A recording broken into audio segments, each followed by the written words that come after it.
मालिकांची दुनिया या चॅनलमध्ये तुमचे स्वागत आहे. घरोघरी मातीच्या चुली या मालिकेच्या आजच्या भागात आपण बघणार आहोत की आता जानकीने ऐश्वर्याला मारलं आहे. त्यामुळे आता सुमित्रा खूपच चिडते आणि तिला देवघरातनं हात धरून बाहेर ओढत ओढत आणते की बस झालं, आता तू लगेचच इथून निघायचं. तेव्हा जानकी म्हणते, आई माझं एकदा ऐकून तरी घ्या. तेव्हा ती म्हणते, मला तुझं काहीही ऐकायचं नाही, तू आत्ताच्या आत्ता घरातनं निघ. असं म्हणून ती तिला लोटून देते. तेवढ्यात ऋषिकेश तिथे येतो आणि तो जोरातच सुमित्रावर ओरडतो, "बास झालं.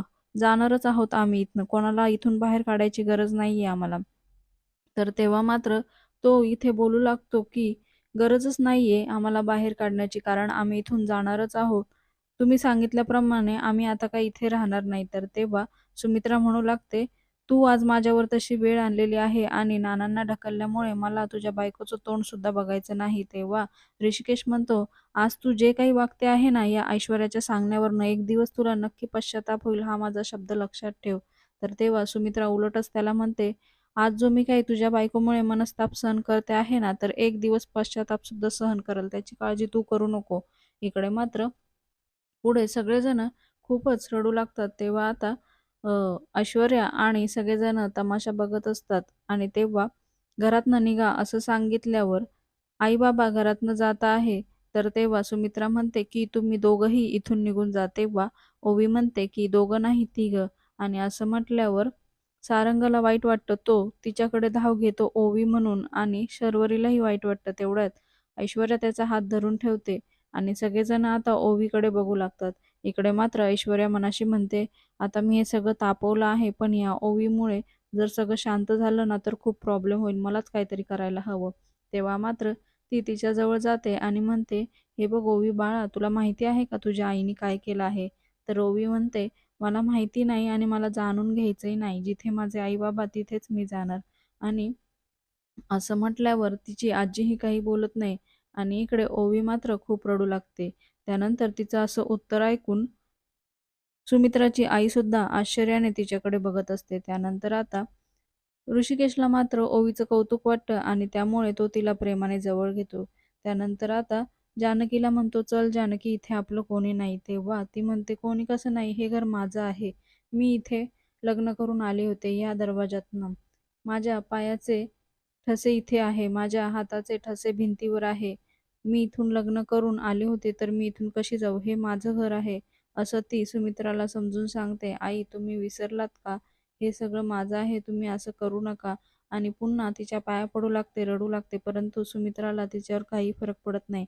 तेव्हा मात्र तुम्ही माझे आई-वडील आहात ना, असं ती म्हणू लागते. तेवढ्यात सुमित्रा तिला म्हणते, अजिबात नाही. ही जानकी ही एक अनाथ आहे. आणि हे ऐकल्यावर सगळ्यांना फारच मोठा धक्का बसतो. पुढे सुमित्रा म्हणते, आणि हा ऋषिकेश हा सावत्र आहे. तेव्हा मात्र आता ऋषिकेशला फारच वाईट वाटतं.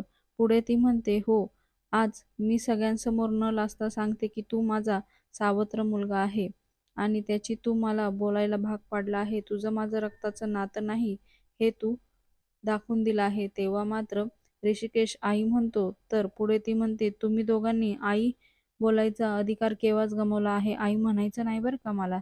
तुमची आई मेली.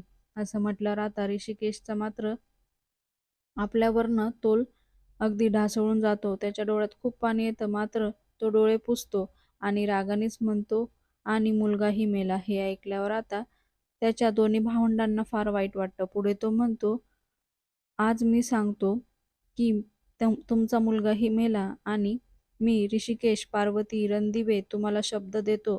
सुमित्रा, रणदिवे, जोपर्यंत मी जिवंत आहे तोपर्यंत तुम्हाला आई कधीही म्हणणार नाही आणि मेल्यानंतरही तुम्हाला म्हणण्याचा संबंधच येत नाही आणि जोपर्यंत जिवंत आहे तोपर्यंत या घरामध्ये मी पुन्हा कधी पाऊल टाकणार नाही.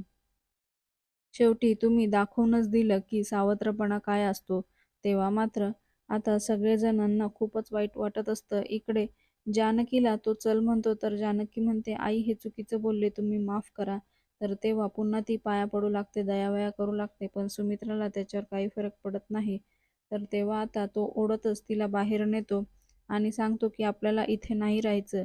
तर ती म्हणते की नाही, हे घर आपलं आहे. तेव्हा तो म्हणतो, हे घर आपलं होतं, आता इथली माणसंच नाही आपली. तू बघितलंस ना, जे वडील आहे त्यांनी तर असे आरोप केले, त्याच्यावर काय बोलायचं आपण. आणि आईचा तर संबंधच उरत नाही. दुसरीकडे मात्र भावंडही आपले राहिले नाही, तर हे घर कुठून आपलं आलं? लहान मुलांना काही झालं तरी ते पहिले आईवडिलांची कूस शोधतात आणि ती कूसच आता आपल्याला राहिली नाही. त्यामुळे इथं आपलं कोणीच नाही हे लक्षात ठेव. तरीही जानकी ऐकत नाही. त्यामुळे आता ऋषिकेश म्हणतो, चल इथनं, तुला माझी शपथ आहे.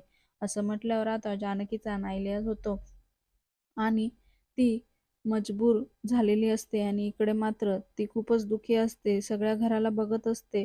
प्रत्येक गोष्टीला हात लावते आणि तिथल्या गोष्टीचा तिला सहवास आठवतो, जुन्या आठवणी आठवतात. परंतु तिला आत्ता बोललेलं सुमित्राचं बोलणं सुद्धा आठवत असतं. त्यामुळे ती फार दुःखी होते आणि सुमित्राबरोबर घालवलेले चांगले क्षण सुद्धा तिला आठवत असतात. परंतु आता ऋषिकेश सोबत तिला निघायचं असतं म्हणून ती घराचे डोकं टेकून पाया पडते आणि त्यानंतर मात्र घराला नमस्कार करून तिथून तिघेही जण आपलं पाऊल बाहेर टाकतात. तेवढ्यात मात्र ती बाहेर आल्यावर तिचा हात ऋषिकेशच्या हातातून सुटून जातो.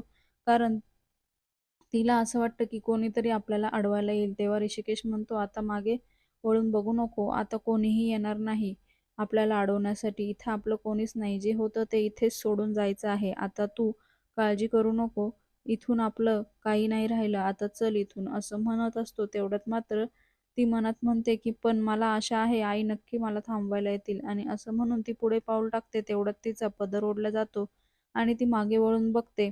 पण ती मनामध्ये म्हणते की आई, मला माहिती होतं तुम्ही नक्कीच मला थांबवायला याल. आणि मागे बघितल्यावर तिच्या लक्षात येतं की आपला पदर तुळशीमध्ये अडकलेला आहे. त्यामुळे ती तुळशीतनं पदर काढते, तुळशीला नमस्कार करते आणि तिला हेही आठवतं की तिने तुळशीची इतक्या वर्ष कशी काळजी घेतली होती.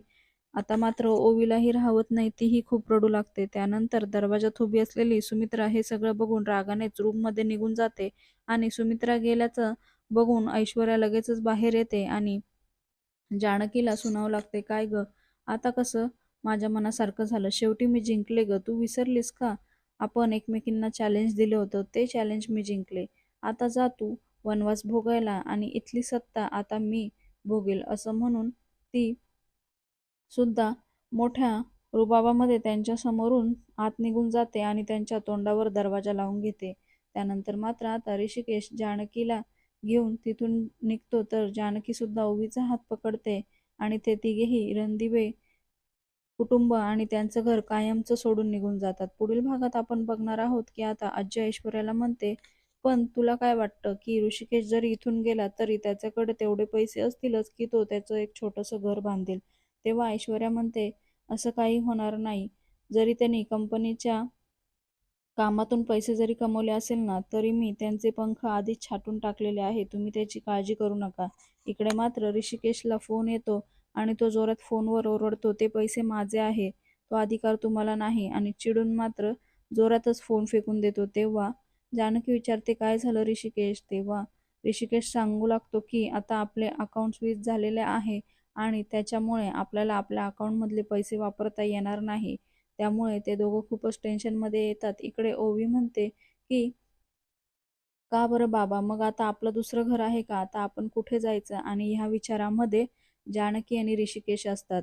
आता जानकी आणि ऋषिकेशकडे दुसरा पर्याय नसतो. त्यामुळे आता येणाऱ्या भागात आपण बघणार आहोत की ते लवकरच आता पार्वतीच्या नावाने जो काही आश्रम असतो तिथे मात्र ते जाणार असतात आणि ऋषिकेश मात्र आता आपल्या आईच्या आश्रमामध्ये राहण्याचा निर्णय घेणार आहे. हे आपण येणाऱ्या भागात बघणार आहोत. कारण हिम्मत काका हे त्याच्या आईचे भाऊ असतात. त्यामुळे तो आता तिथेच राहण्याचा निर्णय घेताना आपल्याला येणाऱ्या भागात दिसणार आहे. मालिकेच्या अशाच नवनवीन भागांसाठी आपल्या चॅनलला नक्की लाईक करा, शेअर करा, सबस्क्राईब करा.